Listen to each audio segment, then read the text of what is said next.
Hi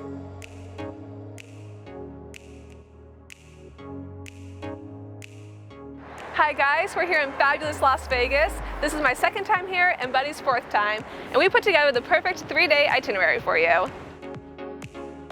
When you arrive in Vegas, grab a Lyft to your hotel. That should cost you around $10.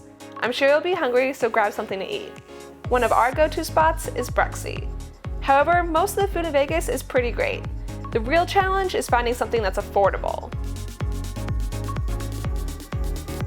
Your first day should be spent exploring the Strip. You'll be doing a lot of walking, so wear comfortable shoes. The Strip is 3 miles long and has so much to see. We're still discovering new things on each trip. Some must-sees are the New York Skyline, Excalibur Castle, the Eiffel Tower, the Chandelier bar inside the Cosmopolitan, and the Venetian Grand Canal. The Flamingo Hotel and Casino has free flamingos for you to view in their habitat area. When you stop into the different casinos, sign up for their free rewards program. It's a quick, simple process, and they'll give you some free play money to use on slots and future promotional offers. For instance, on this trip, we got 2 complimentary nights at Park MGM. For frequent travelers, the Venetian and Palazzo are part of IHG, and the Cosmopolitan is partnered with Marriott Bonvoy. However, you'll still have to pay the resort fee, which all of the casinos tack on at the end of the booking process. This is typically around $40 to $50 a night. While you're out and about, stop by these half-price ticket stands, which are scattered about the Strip. They'll have discount tickets to all the Vegas shows, which you really must see at least one while you're there. Also, keep a lookout for club promoters. They'll get you on the guest list for tonight's clubs, which means free cover and sometimes a free drink too. There's no catch. You just give them your number and they'll text you the details and keep you updated your entire stay. Hit up a show and club and you've had a very long and successful first day. You'll probably have a late start to day number 2, but that's alright. It's a lot of the same things as yesterday. Walk around and explore.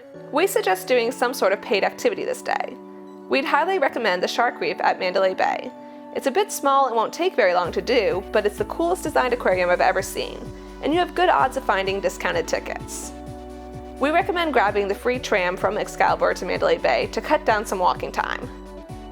Once you're at Mandalay Bay, you're only a 15-minute walk to the famous Welcome to Las Vegas sign, so head over there to get your iconic photo. But be prepared for lines. If you're not interested in the aquarium, some other popular paid activities include the New York roller coaster, the Mob or Neon Museum, or the High Roller Ferris wheel. We also suggest you take advantage of some of the free attractions Vegas has to offer. The Mirage has a nightly volcano show, which is pretty awesome. You can't miss the Bellagio fountain show. It's completely free and runs every single day, starting in the afternoon until midnight, every 15 to 30 minutes.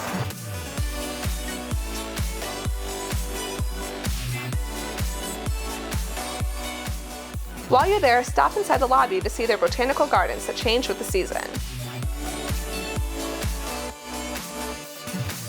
We did a free hour-long tour over at the Carroll Shelby Museum, which Buddy really enjoyed. It was a quick 10-minute Lyft ride away. End your night with another show and/or hitting up the clubs and casinos. On your third day, we suggest hitting up a day club or relaxing by your hotel's pool. In the evening, we suggest going beyond the Strip and exploring Fremont Street. It's a short 10-minute drive, which was about a $10 lift. It's the original downtown section of Vegas and has an old-school vibe. About 3 blocks are for pedestrians only, so you can easily walk around and enjoy the atmosphere. There was even a live band playing while we were there. We enjoyed the more laid-back atmosphere and had a blast at Cat's Meow, a karaoke bar. Fremont is also well known for their Slotzilla zipline. Stop by the container park to see their giant praying mantis.